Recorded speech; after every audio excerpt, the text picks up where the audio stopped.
Kasal kapalit ay kayamanan dahil sa ayaw ni Gabriel Villafuerte na mapunta sa mga sakim na kanyang kamag-anak nila, ang kayamanang dapat ay sa kanya o sa kanya lamang ay mapipilitan siyang mag-asawa. Tanging yun lang ang hinihiling ng mga magulang niya. Siya ay gwapo, matalino at higit sa lahat ay mayaman.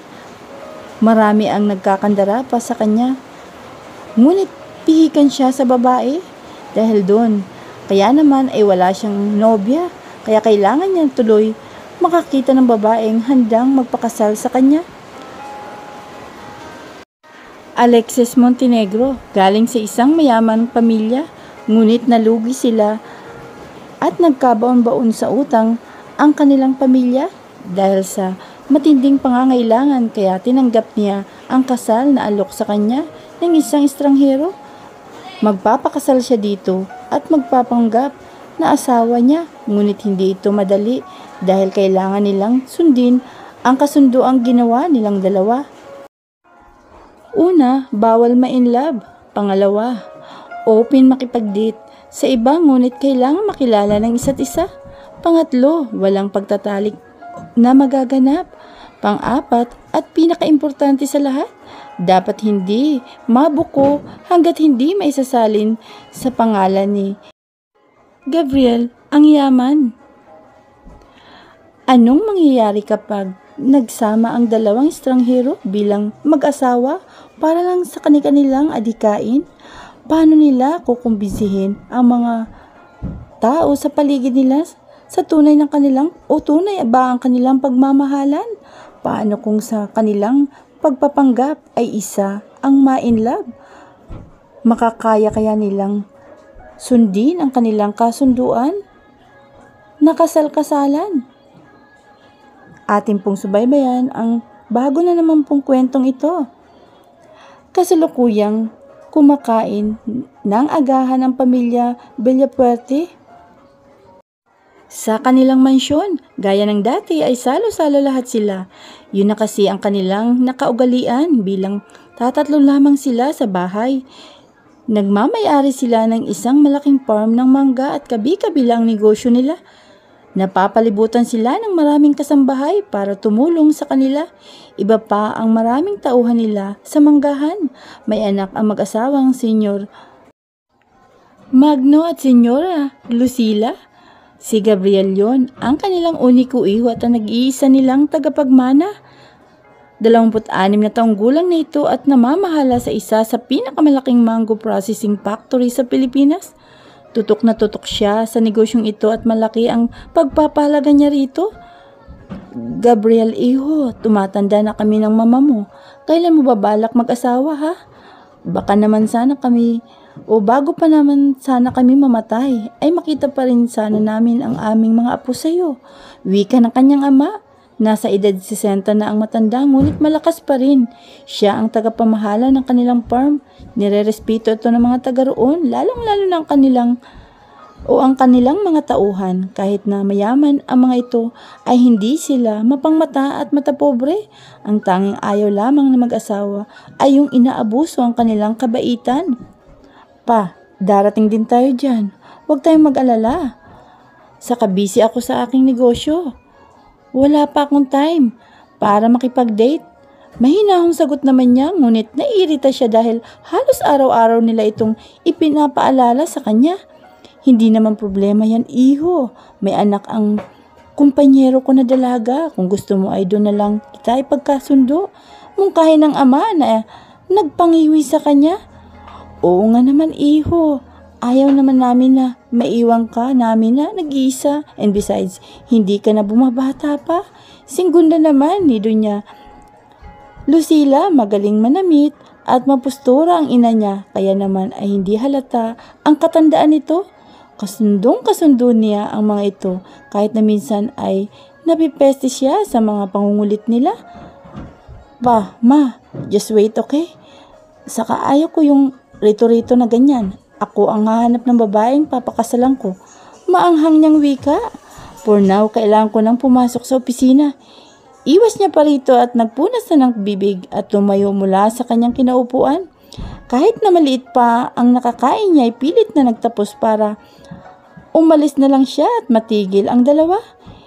Hindi ka ba bibisita sa manggahan mamaya? Darating ang Tito Manuel mo, pahabol sa kanya ng ama. Titingnan ko kung makakapunta ko pa. Medyo marami kasi ang kailangan gawin sa opisina. Sagot niya, tuluyan na siyang lumabas ng bahay. Tinungo niya agad ang kinalalagyan ng kanyang mamahaling sasakyan. Mahilig ito sa mga vintage car. Yun lang ang tanging luho na mayroon siya. Ang mangulikta nito, kahit na hindi niya ginagamit. Mabilis niyang pinaharurot ang sasakyan niya mula sa mahabang driveway ng kanilang bakuran. Habang papalabas siya mula sa kanilang mansyon, papunta sa main highway ay madadaanan pa niya ang mahaba at malawak nilang manggahan. Malapit siya sa mga tauhan nila. Bawat magkakasalubong niya ay binubusinahan niya o kaya ay nagmemenor siya sa lahat ng mga manggagawa doon. Ay kilalang kilala siya. Lahat kumakaway o di kaya'y ngumingiti sa kanya. Nagbibigay din siya ng oras sa mga kalalakihang trabahador nila para makipagkwentuhan sa mga ito. Lahat na ata ng kababayan doon, lalo na ang mga dalaga, ay malaki ang paghanga sa kanya. Mahal lang ang pagmamaniho niya sa parte ng daan na yun, ngunit nang makalampas siya doon ay pinaharurot uli niya ang kanyang kotse. Wala pang 30 minuto ay nakarating na siya sa kanyang opisina. Agad niyang ipinahatid sa kanyang sekretarya ang mga papeles na kailangan niyang tapusin. Samantala'y abalang-abala naman si Alexa sa pag-iimpake sa mga gamit nilang magkakapatid. Kailangan na nilang lisanin ang kanilang bahay dahil nirimata na ito ng bangko. Nagkabaon-baon kasi sila sa utang dahil sa pagiging sugurol ng kanilang ama. Kahit ang kabahayang meron sila ay naibenta na rin ang pambayad sa mga utang nila. Panganay si Alexa sa 3 magkakapatid. Sanay sila sa magandang buhay at lahat ng kanilang gustuhin ay nakukuha nila, ngunit lahat ng yun ay mawawala dahil sa bisyo ng kanyang ama. Swerte lang dahil sa nakapagtapos na ito ng kolehiyo, ngunit wala siyang trabaho dahil siya ang isa na namamahala dati sa kanilang negosyo. Bilisan nyo na dyan, Armand, Alfred. Nang makaalis na tayo, wika niya sa mga kapatid niya. Abala kasi ang mga ito sa pagpili sa mga laro ang dadalhin nila. Malayo ang kanilang magiging biyahe dahil uuwi sila ng probinsya. Kaya naman hindi nila madadala lahat ng mga gamit nila. Kailangan tuloy nilang ipamigay sa mga bahay ampunan. May maliit na bahay na naiwan ang mga lolo at lola niya sa probinsya dahil sa wala ng ibang pupuntahan at aasahan sa Maynila. Kaya naman mas pinili niyang lumuwas sila at magsimula doon. Doon niya napagpasyahang ilipat ang pamilya kahit na alam niyang mahirapan sila dahil hindi sila sanay sa ibang mundo. Ibinaba niya agad ang mga maleta nila sa may sala. Dati ay 3 ang kanilang katulong. Ngayon ay sila na lamang ang gagawa sa mga dapat nilang gawin. Ang kanyang ina naman ay hindi pa rin makapaniwala sa mga nangyayari sa kanila. Nasa stage pa rin siya ng depresyon at shock niya. Kaya naman ay lagi itong tulala. Ang kanilang ama ay nagtatago ngayon sa mga pinagkakautangan nila at pati sila ay hindi nila alam kung nasaan na ito. Alfred, tumawag ka na ng sasakyan para makaalis na tayo. Utos niya sa kanyang nakakabatang kapatid habang hirap na hirap siyang magbaba ng mga gamit. Edad 20 na ang kapatid nitong pangalawa, ngunit may pagkaisip bata pa rin. Binigyan lang kasi sila ng bangko hanggang bukas na maglipat ng kanilang mga gamit. Agad namang tumakbo pababa si Alfred at lumabas na ng gate ng bahay para pumara ng taxi na maghahatid sa kanila sa terminal ng bus papuntang probinsya. Pagkababa ni Alexa lahat ng gamit ay tinawag na ang ina na nasa kanilang kwarto. Umiiyak pa rin ito. Ma, aalis na po tayo. Mahinang wika niya sa ina. Hagulhol ang sinagot nito. Ma, lumapit siya dito at niyakap ang umiiyak na ina. Hindi ko inakala na mawawala sa atin ang bahay na ito, Alexa. Dito namin binuo ng papa niyo ang mga pangarap namin. Dito sa bahay na ito, kayo lumaki at nagkaisip. Hikbing sambit ng ina. Kailangan na po nating harapin ngayon, ma. Kailangan magsimula ulit tayo sa ganun. Kapag nagkapera tayo, babalak ulit tayo dito. At bibili natin itong muli. Ang bahay mismong ito, pag-aalo niya sa kanyang malungkot na ina. Pagkatapos ng eksenang yun ay bumaba na sila. Tamang-tama namang dating ng taxi na sasakyan nila. Bago siya sumakay ng taxi ay humarap muna siya sa bahay na animoy nagpapaalam dito.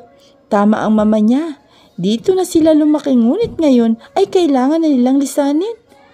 Ano kayang naghihintay na kapalaran nilang mag-iina sa lilipatang lugar? Mag-uumaga na nang makarating sila sa terminal ng bus sa Ilocos. Nandun na rin naghihintay ang kanyang tiyo Roman, ang kapatid ng kanyang mama. May dala itong jeep na sasakyan nila papunta sa kanilang bagong bahay. Mahigit 2 oras ang biyahe papuntang Pook, San Pascual, isang pook na malayo sa kinagisnan nilang lugar. Kung dati nasa tabi sila ng mga matatayog na gusali sa Maynila, ngayon ay titira sila sa isang pook kung saan kabukiran, kakahuyan at maalikabok na kalsada ang laging makikita. Agad silang nagmano sa kanilang tiyo Roman. Pagkakita nila sa kanya, mabait ang tito nilang ito. Siya na lang ang natitirang buhay na kapatid ng kanilang ina. Minsan ay nagpapadala din siya sa Maynila noon ng mga prutas at kung ano-ano pang makakain galing dito.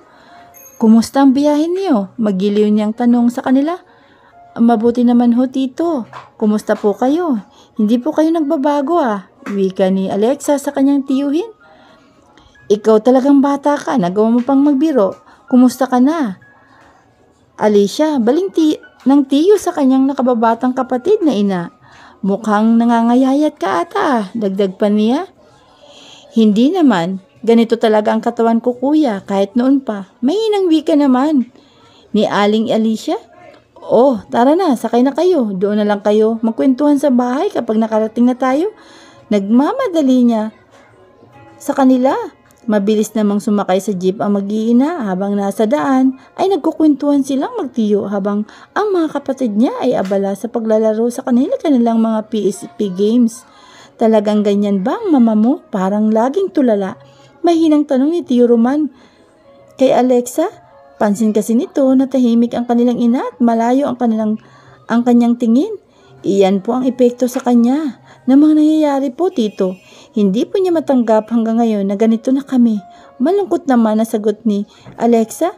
Nalungkot ang kanyang tiyo Roman at umiling-iling ito dahil sa nangyari sa kanyang nag-iisang kapatid na natitira. Narating nila ang kalsadang papasok sa kanilang tirahan.